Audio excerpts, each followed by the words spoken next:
저 앞선 동료원의 질의에 보훈부 장관 김구 선생이 한국인인지 중국인인지 그 단답으로도 대답 못하는 것에 대해서 원래 질의 오늘 준비한 건 그게 아닌데요. 매우 유감스럽습니다. 다시 답변 드릴까요?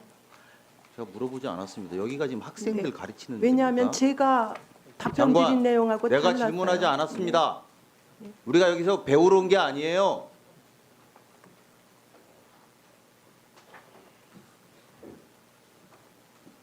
내가 옆에서 보고 느낀 것에 대한 말씀을 하고 있는 것 아닙니까 지금? 그러면 질문에 답변을 똑바로 하셨어야지.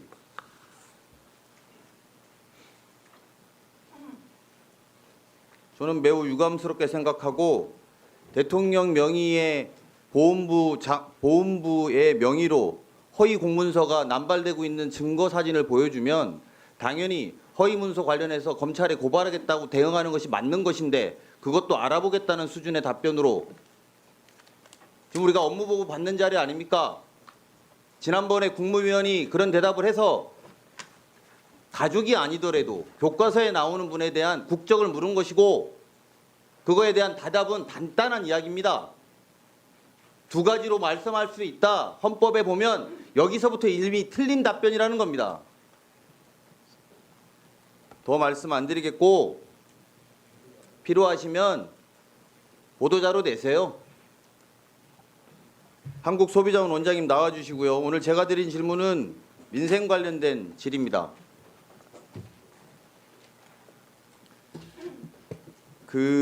제가 오늘 질의께 드리는 내용이 아마도 부처의 여러 관계의 조정 역할이 필요해서 국무조정실장님도 이걸 잘 들으셨으면 좋겠습니다. 작년부터 제가 국감 때 소비자가 문화생활에 피해 겪는 관련된 질의를 드리고 있는데 공연계 선예매 제도 관련해서 티켓값 인상한다고 견인한 바 있고 이 부분에 대해서 공정위에 제가 질의한 적이 있고 공정위는 관련해서 실태 조사를 계획 중이라고 업무 보고에 나와 있습니다. 근데 이제 이 부분에 소득 공제 중에 발생되는 소비자 불편에 대해서 질의하겠습니다. 저는 이게 소비자원 입장에서 보면 소비자원장님 제가 보이는 대로 와주실까요? 소비자원의 입장에서 보면 기존 업무를 좀 넘어설까 우려하실 수도 있다고 생각하고 하지만 소득공제를 담당하는 국세청이나 또 문화비를 관리하는 문체부 또 우리 소비자의 불편함을 해결해야 되는 소비자원의 각 부처의 입장들을 고려해 보면 우리 국조실도 관심 갖고 들어주시기 바랍니다.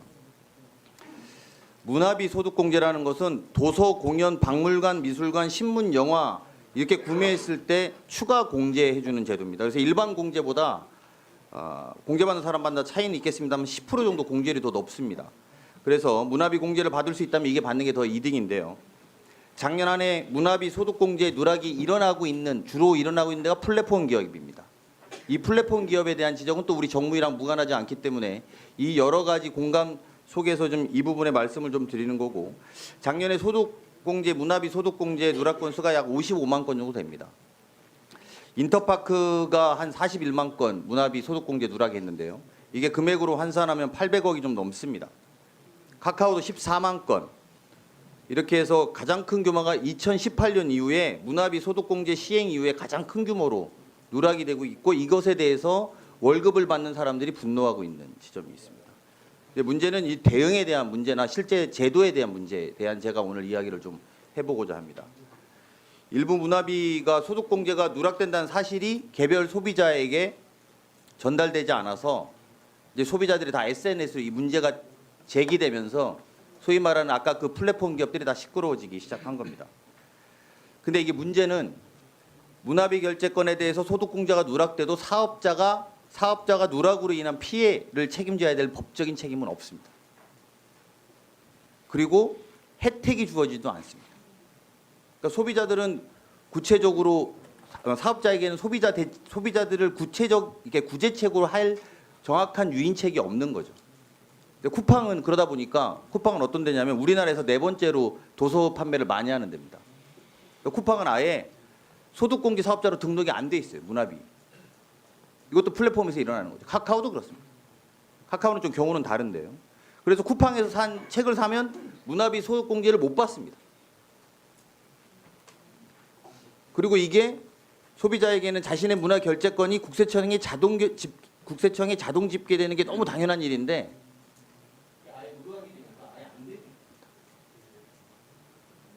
이게 결제 오류식 그러니까 이게 문화비 소득공제 사업자의 결제 오류를 개선한 시스템을 구축하거나 아니면 이 방법들을 좀 찾아야 될 텐데 이게 또 큰 문제는 뭐냐면 올 7월 달부터는 수영장하고 헬스장 금액도 문화비 소득공제가 가능해지거든요. 근데 이게 뭐 추정치만 하면 그 문화비 소득공제는 7천 곳이고 헬스장은 13,000곳 정도 되는데요.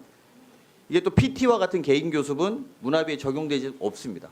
이게 적용받으려면 단말기를 2개 놔야 되는 거예요. 헬스장에서. 개인 사업자와 이것과 이렇게 구분해서 놔야 되는 상황입니다. 그러다 보니까 이게 또 비용이 또 발생되는 거 아닙니까? 그러니까 현장에서는 또 안 할 확률이 높다는 거예요. 저는 추가로 대규모 소비자 피해가 일어날 수밖에 없다. 현재 구조로 이렇게 봅니다. 그래서 일단 우리 문화비 소득공제에 대한 소비자 인식 조사부터 여러 가지 조사를 담당하고 있고 소비자 피해 실태 조사도 해야 될 것이고요. 또 전반적인 조사의 개선 사항들을 파악하는 건 우리 소비자원이 좀 해주셔야 된다고 생각하는데 원장님 의향이 있으신지 여쭙고 싶습니다. 예, 저 내용 알고 있고요. 예, 저희 또 소비자원에서는 지금 요 현황에 대해서 그다음에 또 저희가 마련할 수 있는 그 개선 방안까지 해가지고 하여튼 저 신속하게 예, 저희가 현황 파악하고 개선 방안까지 마련해서 그렇게 이것도 보고 드리도록 하겠습니다. 국무조정실장님, 네. 이건 국무조정실에서 조금만 신경 쓰면 해결할 수 있고 또 아주 많은 사람이 혜택 보는 사안인 것 같습니다. 좀 해결에 좀 적극 나서 주셔야 되지 않겠습니까? 예, 그렇게 하겠습니다. 네, 이상입니다. 수고하셨습니다.